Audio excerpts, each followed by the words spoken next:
kind of paced for this week was the immune system. So after we go through the lab materials, which is the immune system and respiratory, because you will see there's like 4 things for the immune system. 3 of them are tonsils.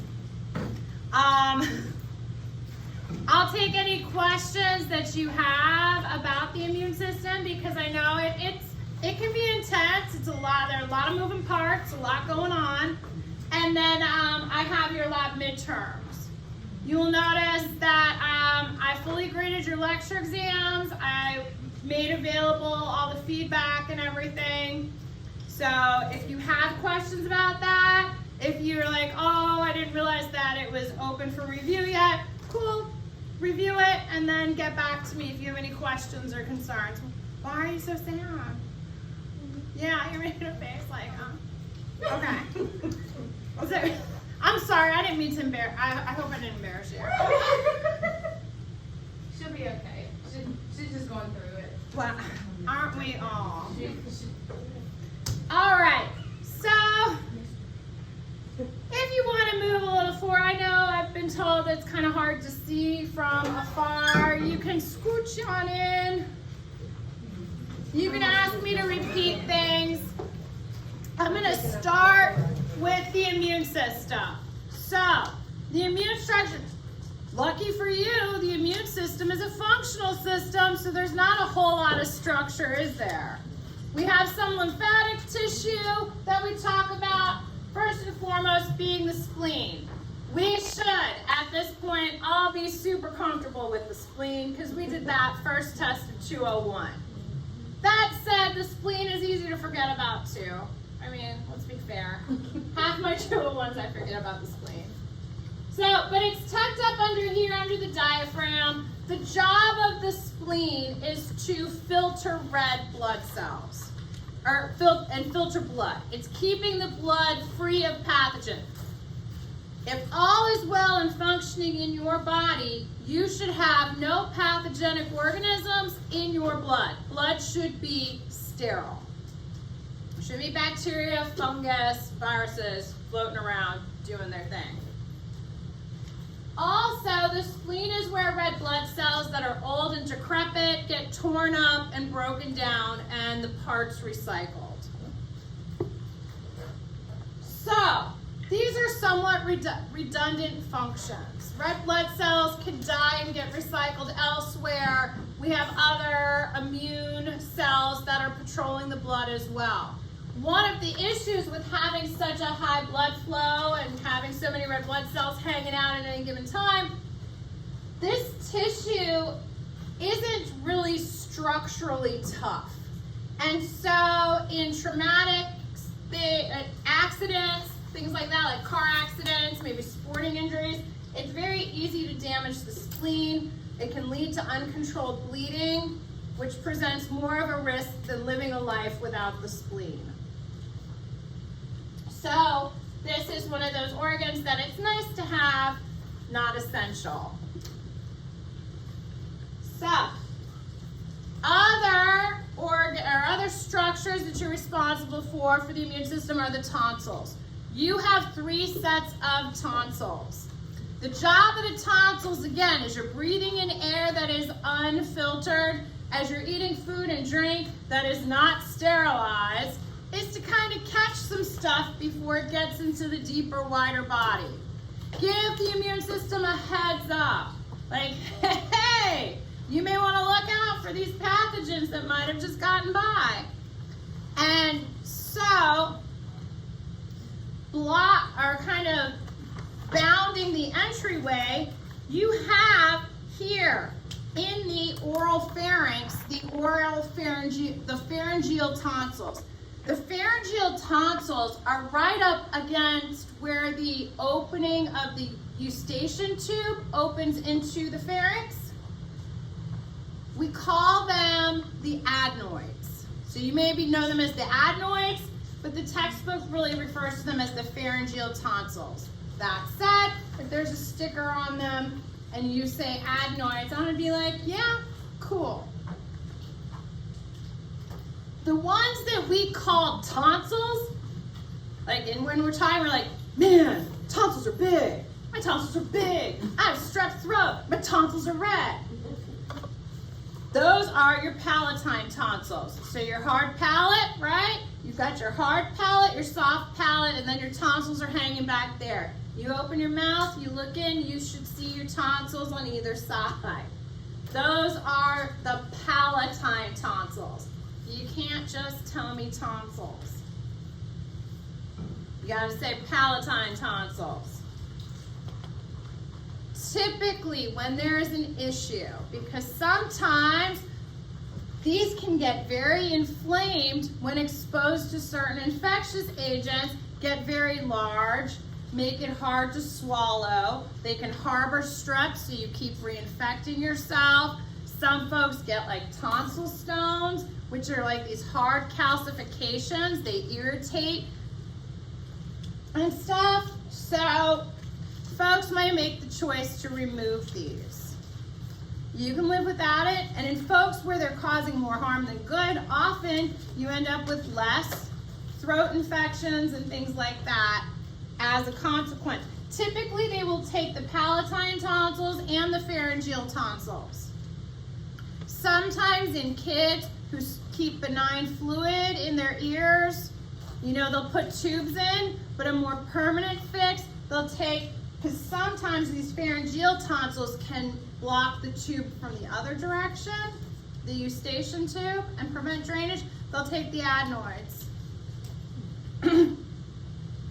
Now, lucky for you, nobody can really get to the lingual tonsils that are buried in the back of the tongue. So, even if you get the other ones removed, your lingual tonsils are with you forever. When we say lingual, just think of tongue. And look, here's your tongue, here's the tonsils at the very, very back, the root of the tongue. Yeah, you're not going to be able to see your own lingual tonsils. I mean, I guess unless you pull out your tongue. Looking at it on this model, in case this head is better. Pharyngeal tonsils, palatine tonsils, lingual tonsils. Pharyngeal on the pharynx, palatine hanging off the palate, lingual back behind the tongue. Simple enough? Okay.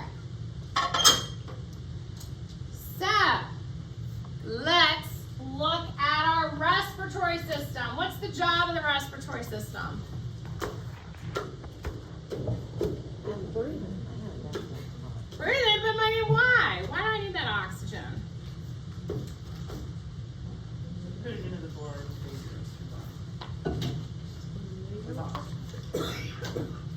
So, your respiratory system, you've got the conducting division, and then the division that is exchanging respiratory gases.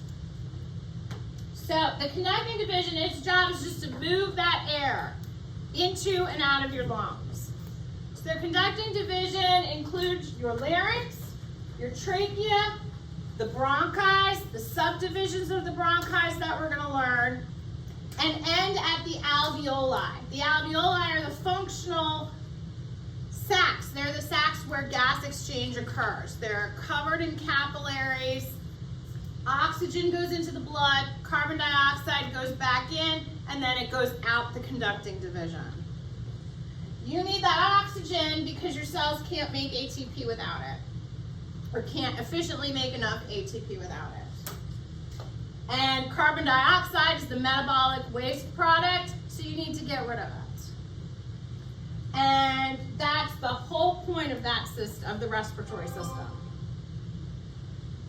So, when we look at the torso model, we can see this is the larynx.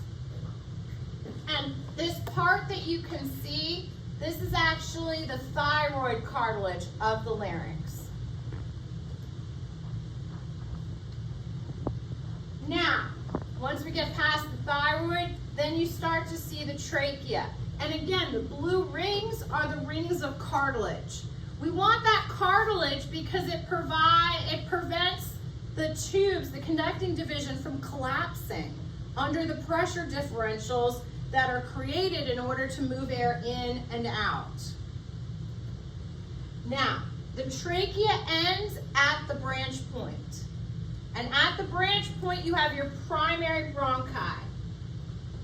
You're going to have your left primary bronchi, or main. You can refer to it as a primary bronchi or main bronchi.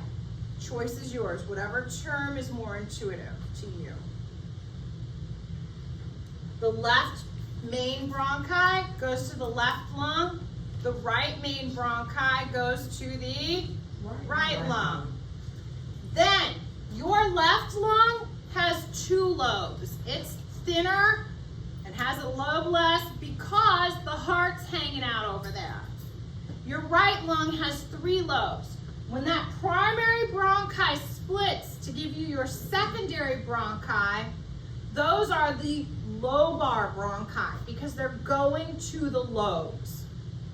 So you will have two lobar bronchi going to the left lung, and you will have three lobar bronchi, 1, 2, 3, going to the right lung.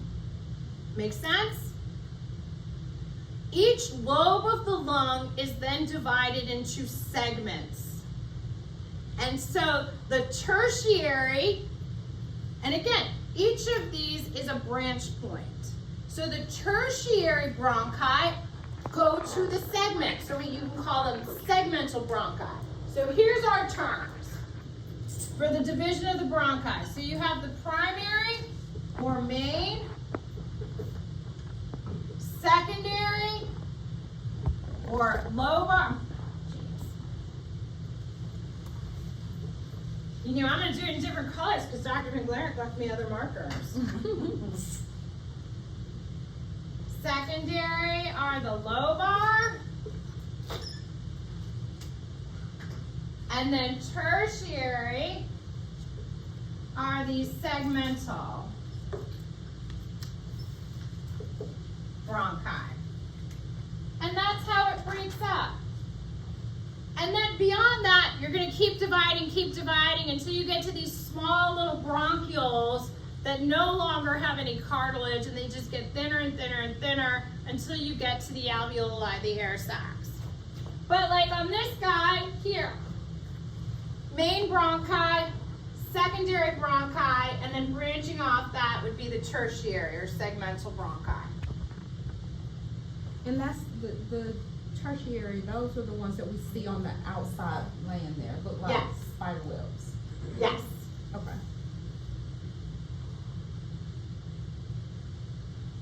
So we can kind of look a little closer. Look at these. These are like insane. This is the larynx. Not anybody's larynx. Like this is more realistic. I'm telling you. This Yeah, like that looks. the ability, I mean, I don't know. They tried to make it larger so that you could see. This is also like the Wish version. Oh, okay, yeah, that makes sense. It's my Or Timu. my Timu larynx. I don't know. So this is the larynx. What do we know the larynx as? Like what's its job? It's part of the conducting division, yes, but it is, you said it, voice box. Oh, yeah. You're not going to put voice box, you're going to call it the larynx. It is a collection of cartilages that assist with that function. So looking here, this is the thyroid cartilage, because look, it's right by the thyroid. This is what responds to testosterone to thicken. So when a man has an Adam's apple, that is the thickening of the thyroid cartilage. That makes sense. Now, right here, and it's covered in muscle in this model, so I'll show you in the other model as well, is the cricoid cartilage. So it goes thyroid cartilage, cricoid cartilage. The next piece of cartilage that you need to know, it looks like a spoon coming up from the back. Do you see it? That is the epiglottis. The epiglottis, when you look at it on this model, comes up at an angle, this is what, when you are swallowing food, this pulls up and blocks off the trachea, so your food and beverage don't go down the trachea, but instead go down the esophagus. So sometimes when you take a drink and you're laughing, what are you doing when you're laughing? You're making a sound. The epiglottis can't do its job, and that's why that drink, some of it can get into your lungs. That's uncomfortable. Or some of it will backflow. Oh my gosh, where's the backflow? In your nose. Out your nose. Which honestly, even though that's more embarrassing, it's the preferable choice because you don't want stuff. There's a benefit to being 47, and it's like I have no fucks to give what people think of me, so I would take the soda out the nose. Not that I don't understand the I'd rather choke and die perspective. Now, these are the rings of tracheal cartilage, but notice they're C rings. They don't come fully around. Why? Oh, it needs to expand maybe? The trachea doesn't need to expand. What's hanging out running behind the trachea? Your esophagus, right? And so what happens when you swallow a big old bolus of food? You like chew in, you swallow a big bite, the esophagus expands. So if this were cartilage, it had nowhere to expand, food would get stuck, and you'd be in a world of hurt. So this is soft tissue, so the esophagus can push into it as you're swallowing food. What's that called again? This is called a C ring of cartilage. Okay. So that's the tracheal cartilage. All right, so this is a little more realistic, right? Here's our thyroid cartilage. Here is our cricoid cartilage. Here's the epiglottis, that's the spoon. Oh, look inside. What are these? These are the vocal folds. The vocal folds is actually this kind of like, it's like a hole with folds around it, and it vibrates, and that's what makes the sound that you can then use your mouth to shape into words. And you can alter the, well, some of us can alter the volume easily. Some of us. And you'll notice, based on who you are, there's, you know, some of us are quieter people naturally, some of us are louder. Some of us have a higher pitch, lower pitch. Again, that's all about your vocal folds. That's why like people who sing really well are like really protective of their vocal folds. Smoking can mess with your vocal folds. Give you a nice little baritone. That's like traditional smoke. Like I don't know what the research is on vaping, but I would imagine that anything can change that. Or affect that.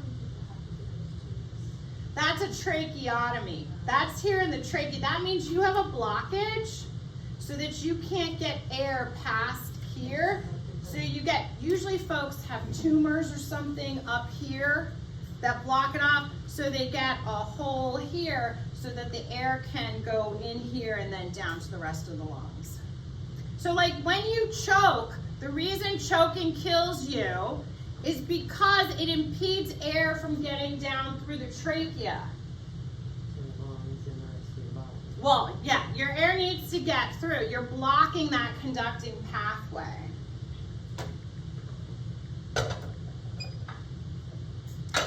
All right.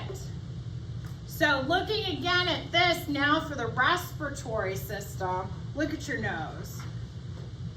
All right. The external nares are your external nostril.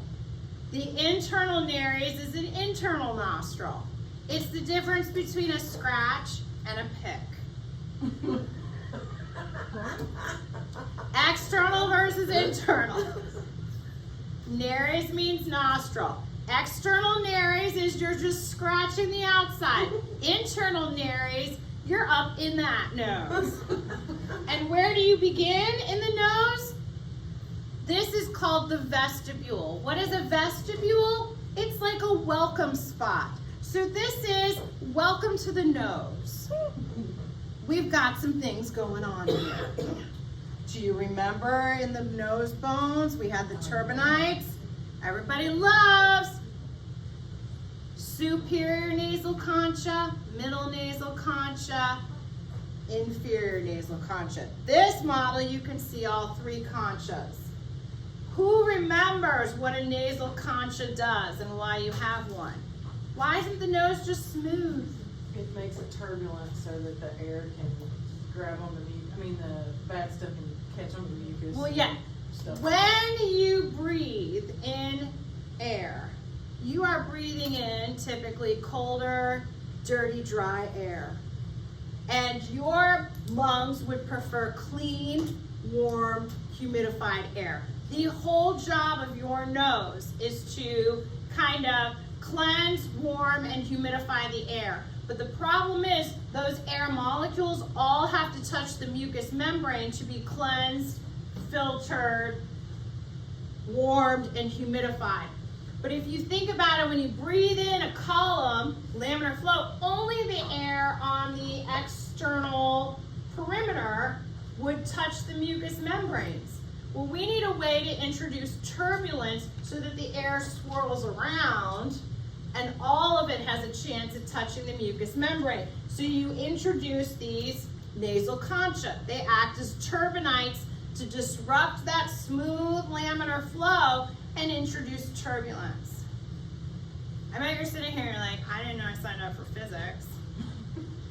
But a lot of the respiratory system is driven by physics properties that govern the movement of air. So we're gonna have to touch on it. But I think it's interesting. So we've got the concha. Now, what we call the throat is actually the pharynx. And the pharynx has three divisions depending on who it's running behind. The nasopharynx here is what's behind your nose. The oropharynx is what part of the pharynx that runs behind the oral cavity. And the laryngopharynx is what runs behind the larynx, right? This is why sometimes, theoretically, it's supposed to be one direction, everything moving down, right? But as I told you before, you laugh, you've taken a drink,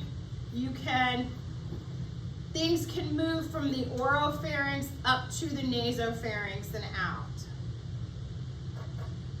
I have a very gross story to illustrate this because I think even worse than soda coming out of your nose, think about being in 6th grade in middle school. Oh my God, you threw up out of your nose. Oh. The last thing you want to be is the girl that threw up. So you put your hand over your mouth, not being aware that there was another option other than just going back down. I didn't go back down, it went out my nose, so I was the girl that threw up through her nose. Wow. I know. Honestly. So I learned my lesson about the nasopharynx that day. Do you get to go home? Yes. But AJ, I had to ride my bike home because that's how it was in the 80s. That's right. Wait, you were born in the 80s? So, but yes, that is also why there are those YouTube people. Maybe they take some spaghetti, thread it through their nose, pull it out their mouth, and they're like, look at this, look at this. That's how you do it. Excuse me. You said YouTube people? All right, so that's the pharynx. Now, here is our larynx. This is a side view. This here is your epiglottis because you can see when you are swallowing, it should be covering everything. It'll pull over. So at an angle is the epiglottis. This front piece, this big large front piece is the thyroid cartilage, and then the smaller below it is the cricoid cartilage.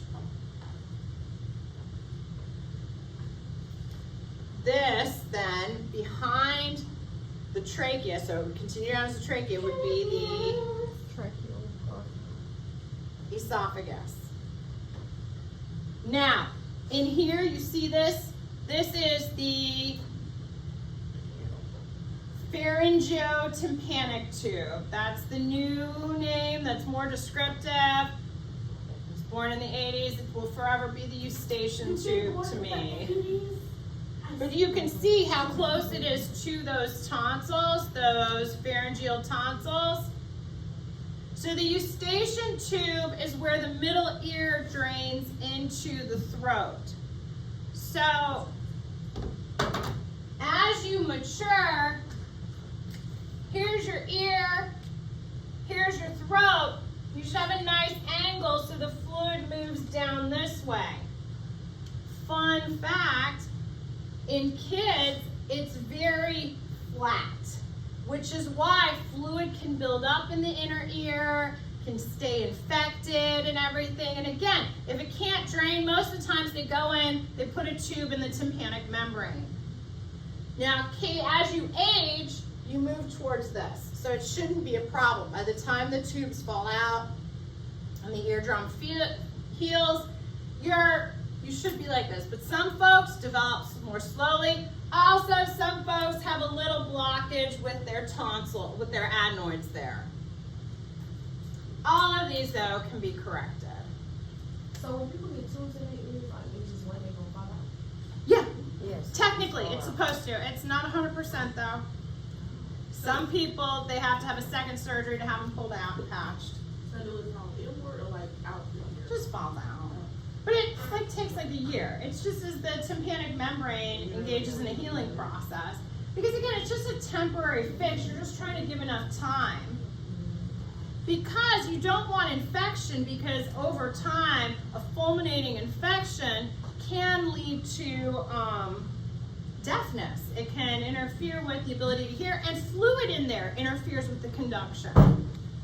Fluid itself will interfere with the conduction of sound waves. So, but that's always something that's interesting because a lot of us either have had that experience or have kids that have had that experience. All right, we did all the conscious. Oh, let's look at our lung model now. So again, it's very repetitive. It's just multiple models, same thing. Only now we're going to talk a little bit more about the lung lobes and stuff. So here you can see, we're going to start up here. What is this? If I ask for the organ, you're going to say larynx. But if I say the structure or part of the organ, you're going to say thyroid cartilage. Then this first ring is the cricoid cartilage. Then you have the trachea with the tracheal rings of cartilage. Now, the lobes of the lung are separated by fissures. If the fissure goes across, it's horizontal. If it goes at an angle, a diagonal, it is oblique. Your right lung is going to have 3 lobes. So look at this. Superior, middle, inferior. And these are horizontal fissures. Now, why does it look like all bubbly? That's the alveoli. Your lung tissue is actually a bajillion little air sacs. So that's what these little bubbles, not the blood vessels, but like the little bubble things.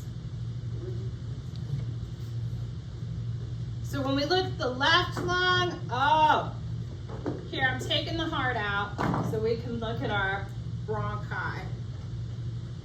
Trachea ended. What's my first set of bronchi?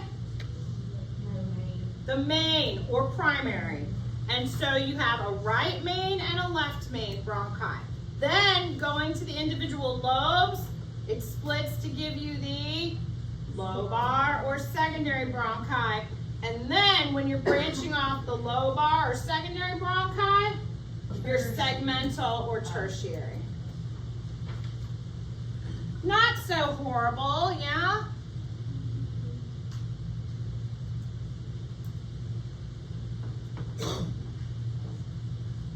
Yes, no? We feeling kind of good about this? All right, you want to talk a little bit about the immune system? Anybody have? So, I know we finished a chapter on when, your tests were due Sunday. My 201s that were due Wednesday. So, but we wrapped up Unit 2, and I was like, hey, watch the lymphatic system and the immune system lecture. Have we had a chance to do that, give or take? I know it's long, because you know why? I'm going to be honest. It is my favorite system of the whole body. I love the immune system. I want you to love the immune system. I want you to appreciate the awesomeness that it is that keeps us from dying. I like those killer cells. Natural killer cells is my favorite cell. They're nice. MHC proteins. What? The MHC proteins, that was portion. Okay. It was a lot. Can you maybe? Yeah, so let's talk about, so when we think about the immune system really, its main function, and it works in a binary, right? We can think, we can discern. We have multiple things that we can take into account when we determine if something's a threat or not, but the immune system can't. It's asking one question: do you belong to me? Do you not? And if it checks the box of I belong to this body, it's like, cool, we cool. If it checks the I don't belong to this body, it's like, it's go time, right?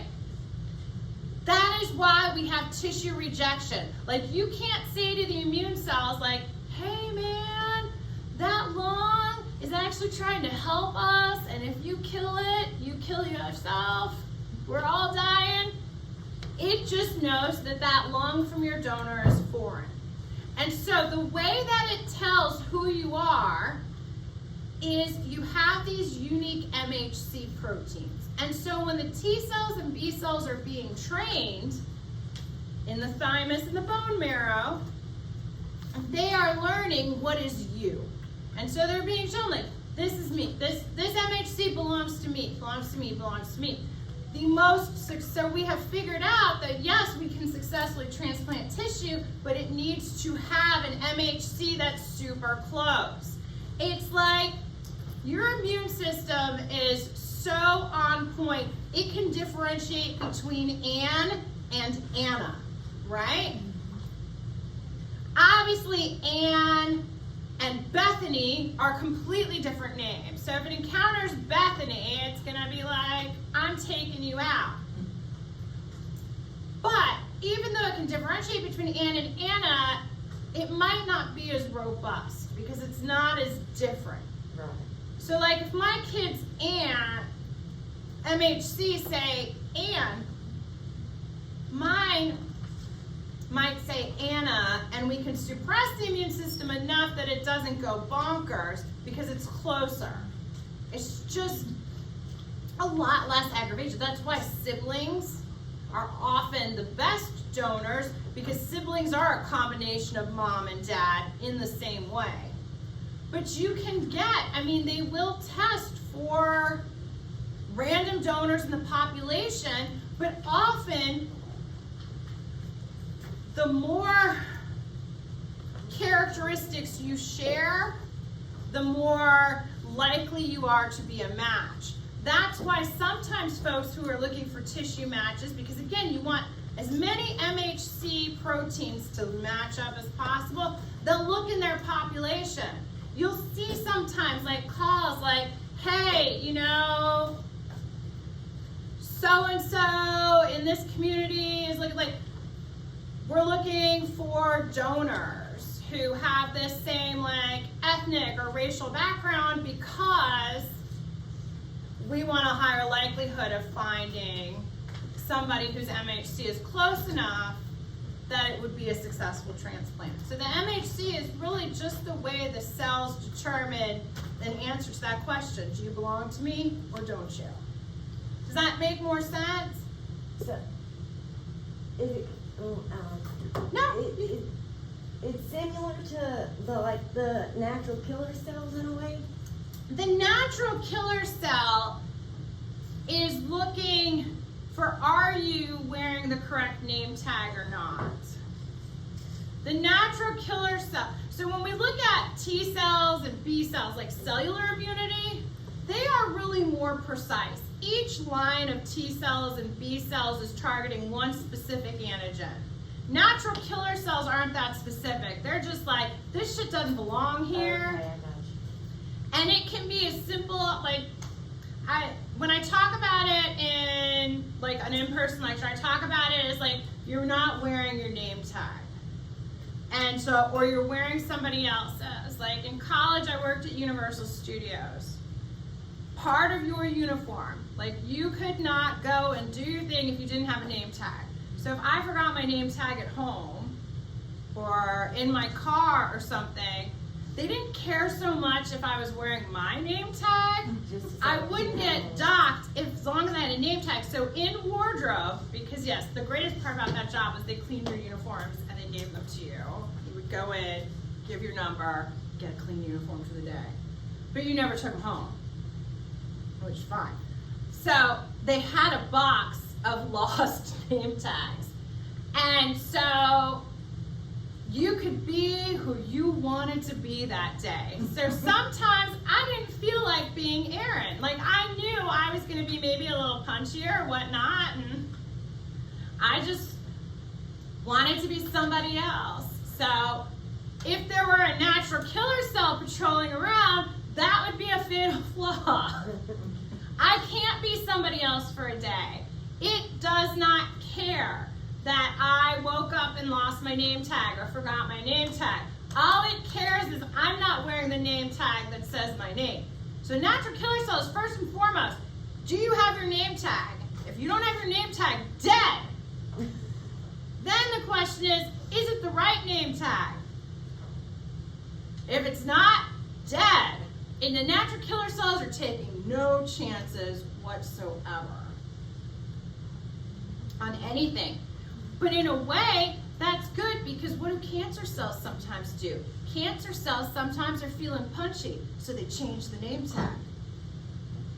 That's how your immune system catches it and heads it off.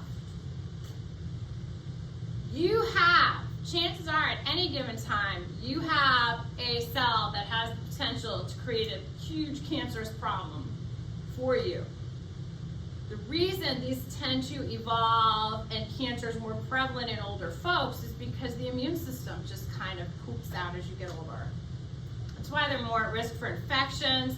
That's why if they were given the gift of chicken pox, the natural way, if they weren't, as you get older, if you hadn't been vaccinated and you had chicken pox, shingles is in your future. It's just your immune system can only do so much after a certain point. It just kind of, unfortunately, like the rule of thumb is biologically your imperative is to reproduce, right? Survive and reproduce. At a certain point, we lose the ability to reproduce, and that's kind of when your body starts to go to crap. It's like, it's nice if you're around, but we don't have the systems to keep, We're doing the best we can, but it's not an imperative. You are past that point of reproducing, so there's not a whole, and that's just biology, unfortunately. You see it in all species. That said, we have the ability to overcome approaches, and you will see like lifespan is extended as we figure out. But there's always something new, right? Once upon a time when people were dying of infectious diseases young, we didn't know about all these cancers. Cancer is a luxury in the sense that you've had the ability to live a long time. Alzheimer's, that's like one of those that came about, because again, you are living long enough for shit to go wrong. Heart disease. I was like, we didn't expect you to live past 25.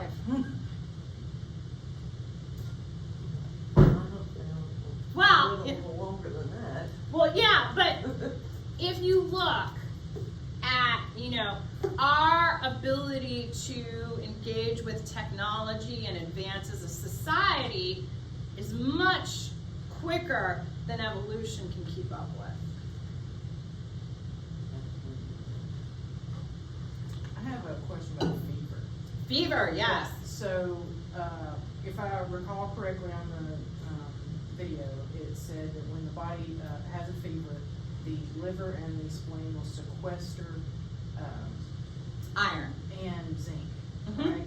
So, from the bad guys, is that what Yes. you're trying to sequester? Yes, from you're the bad trying guys? to sequester it from the bad guys. So like bacteria need those nutrients, those micronutrients to live their best lives. So why do they tell us to take zinc when we're sick, or before we're sick? Because you need it too.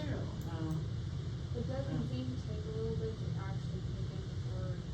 I mean, I'm not sold on zinc doing much for you. I'm not sold on vitamin C. Maybe It's not. more about Here's the your thing, immune- a lot of it is anecdote. There's no direct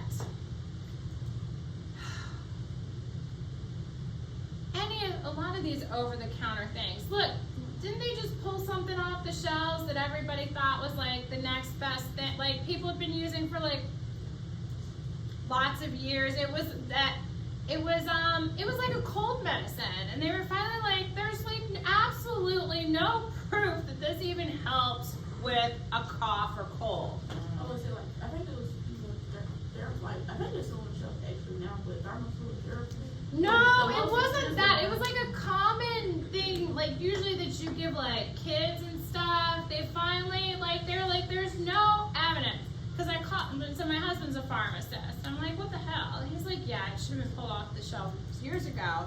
There really is no instance that it does anything other than just put you to sleep. Which again, sometimes you think that makes you feel good. But we take these things over the counter and we assume that they're doing something, just like people who have viral infections but want that antibiotic, right? You feel it's doing something when really it just took the natural course. And so when you do take antibiotics, what antibiotics do is they slow down the growth of the bacteria. They kill enough bacteria that your immune system has time to catch up and wipe everything out before the bacteria can permanently harm you. All of these are designed, like all of these approaches, like vaccination, works with your immune system, the natural way that your immune system works. So what is it that's so unique about the third line of defense, specific immunity? We know that it targets a specific pathogen, but then what? It confers memory. If your immune system can get the job done before the organism kills you, and that's always an if. That first, you are not guaranteed to survive the first exposure with a pathogen. That's the beauty of vaccines.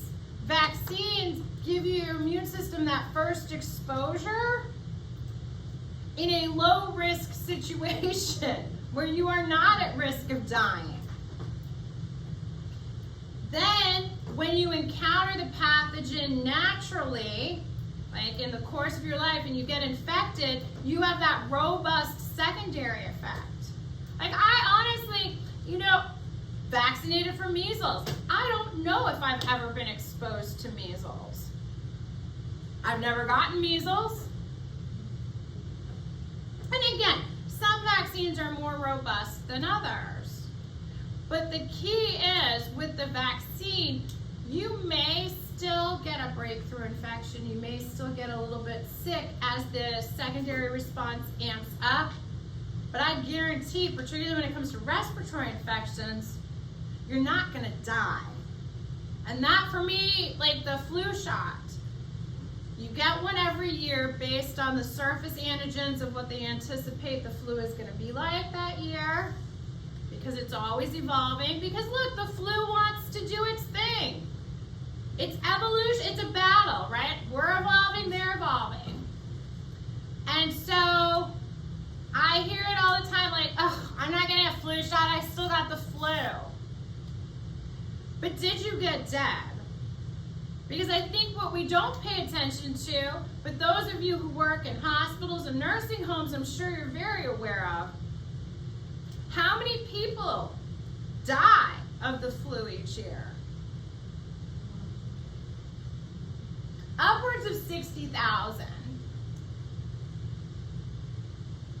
That's kind of sad for something that there's a vaccine available for. And the thing is, you may have weathered multiple flus where you got up. You don't know which antigen is the one that your immune system is not going to be at its peak game. Nobody knows. Nobody can predict which antigens you're going to have a robust response to and which antigens maybe your immune system is a complete flop and so the organism's going to win. That's the kind of crapshoot of the immune system. You are born with the capacity to identify a finite amount of antigens. This isn't a work in progress. This is evolution plays a role. Like when something's endemic, chances are folks that have survived outbreak after outbreak after outbreak, they're hardier immune system, right? If you've lived to reproduce through a smallpox epidemic, chances are your kid inherited from you the ability to survive a smallpox epidemic. But if smallpox isn't endemic, so smallpox, when was smallpox? Smallpox was endemic in Europe, right? Smallpox was not endemic in North America. So folks that were living around the same time, there was no selective pressure, right? Smallpox was just, it was going to be a crapshoot when they were exposed. Now, you got Columbus sailing across the ocean with his friends, chock full of what? Smallpox. You have a native or indigenous population that's never been exposed to smallpox. It wiped out huge populations. And the Europeans noticed. And you know what they did? They were like, oh shit, we can conquer this land. We'll just give them all smallpox. They seem pretty susceptible to it. And they were incredibly shady. They were taking blankets that had been used on smallpox patients, folding them up and presenting them as gifts. That is so wrong. That is so wrong. People are brutal. People are, and I think if you look at you see instances like that. And so, but that was a way, and the reason that the indigenous folks in the Americas were more susceptible was because it wasn't endemic here. It's why when you go to a country that maybe does not have the same water supply, what happens?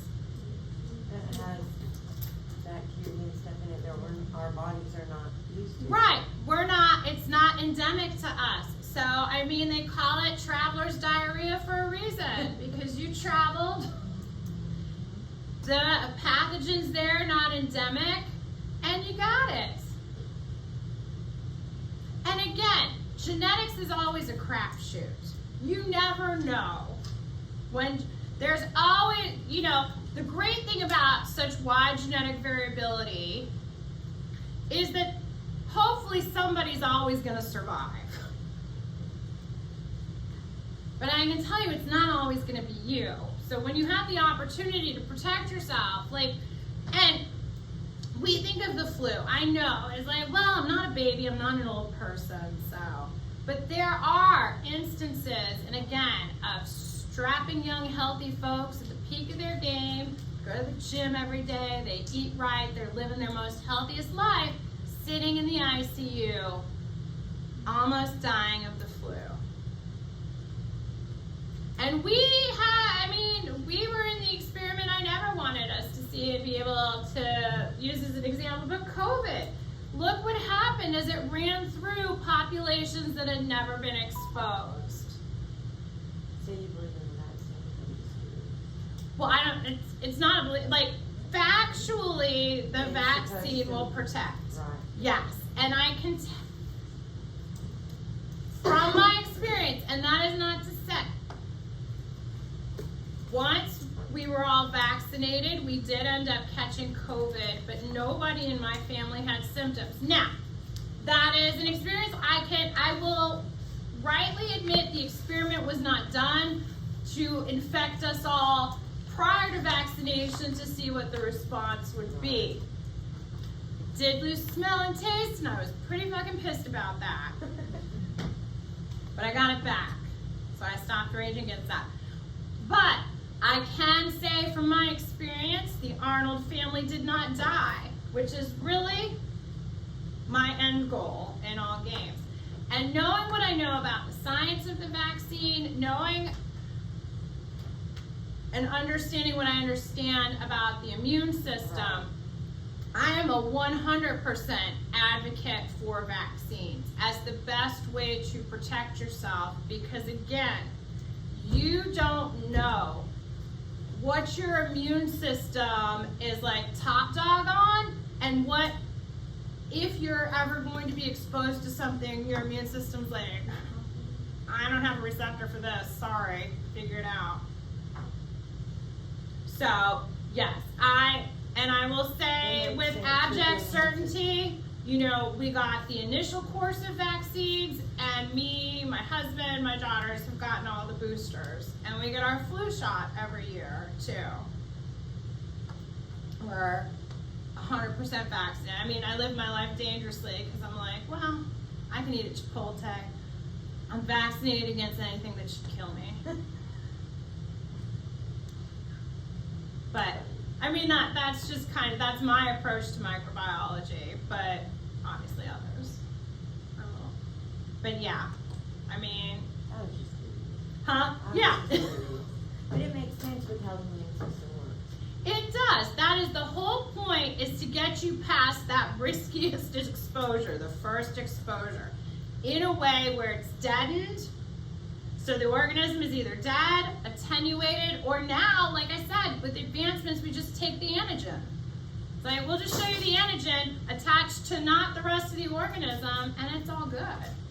It can't kill you, it can't hurt you. Any illness you feel as a response to the vaccine is usually those prodromal, like that general malaise, maybe an early fever. That's your immune system doing like its job. And again, you never know which vaccine might instill a more robust response. But you will notice when you go into nursing, they're going to ask for titers for things like for measles. And probably 1 out of 100 pop who were like, I got the measles vaccine. They don't elicit a response. And you can do the vaccine again. And like Sadie doesn't get a response to the Hep B. Sadie has been vaccinated for hepatitis B 7 times. And they do titers, and again, it's part of because it could cause such issues with her Crohn's disease. She's more at risk.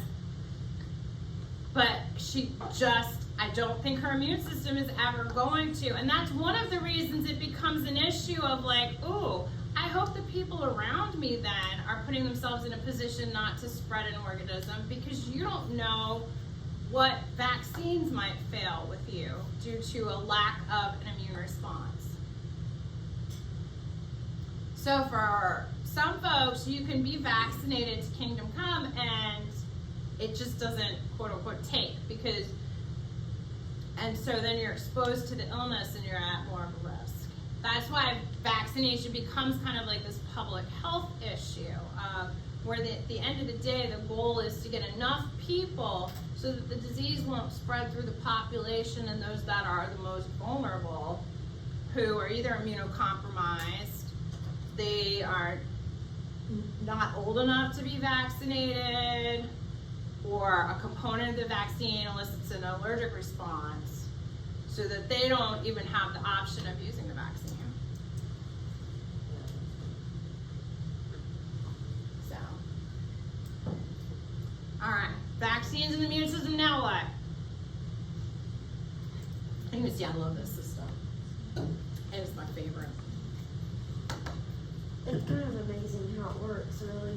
The immune system, it really is. I think the more you learn about how the body works, I think the instinct is, it's kind of like, it's scary almost, because you have all this knowledge. Because, you know, if you think of like mechanical things, the more moving parts, the more likely things are to go wrong.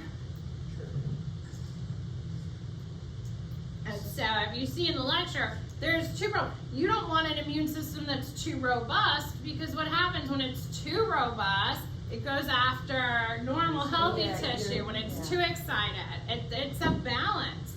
Too little, you're at risk of infection. Too much, you're gonna have an autoimmune issue.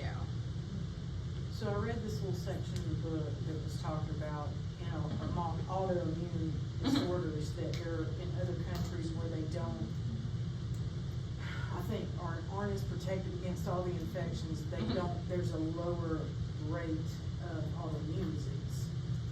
And I think the theory was, I guess they're infected, so.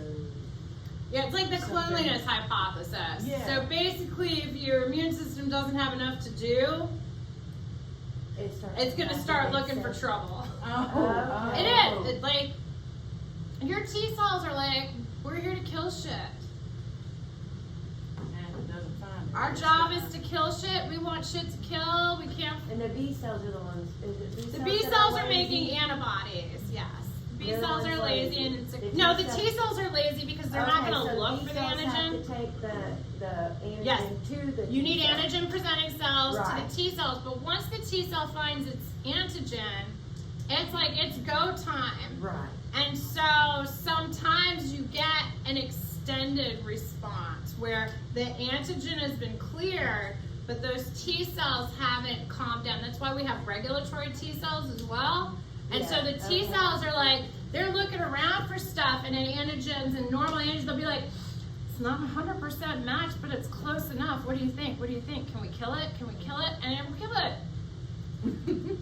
And that happens to be something that you need. It's part of your tissue. That's the theory of how beta cells get destroyed in the pancreas. Is you have this autoimmune response. You had an infection, and there was an antigen that's somewhat similar to an antigen in those beta cells, and the T cells just, Attack and kill it. yeah, they're like, close enough. Wow.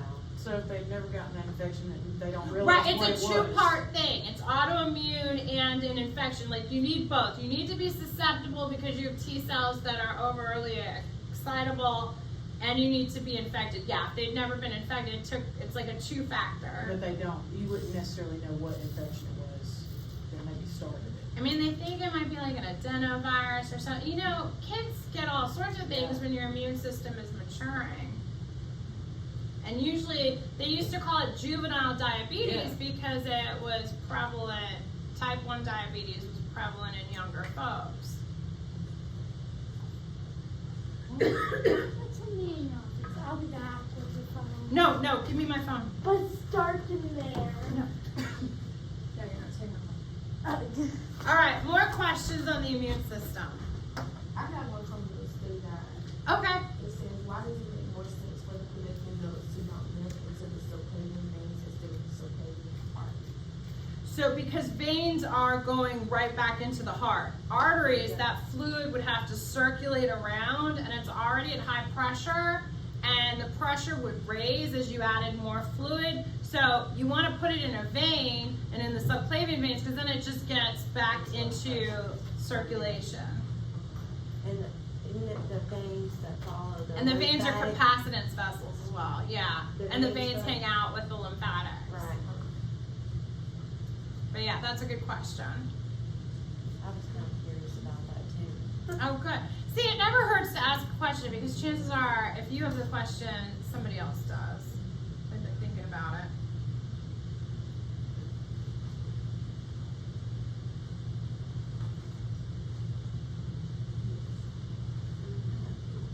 This is your chance. All right. Well, next week, definitely come with questions about this and the respiratory system. So like do your study guides and stuff. And then I do have the key to the midterm. I'm gonna put here. You can take a picture of it, or you can just hang out with it up here and see what you did. Or you want it right back?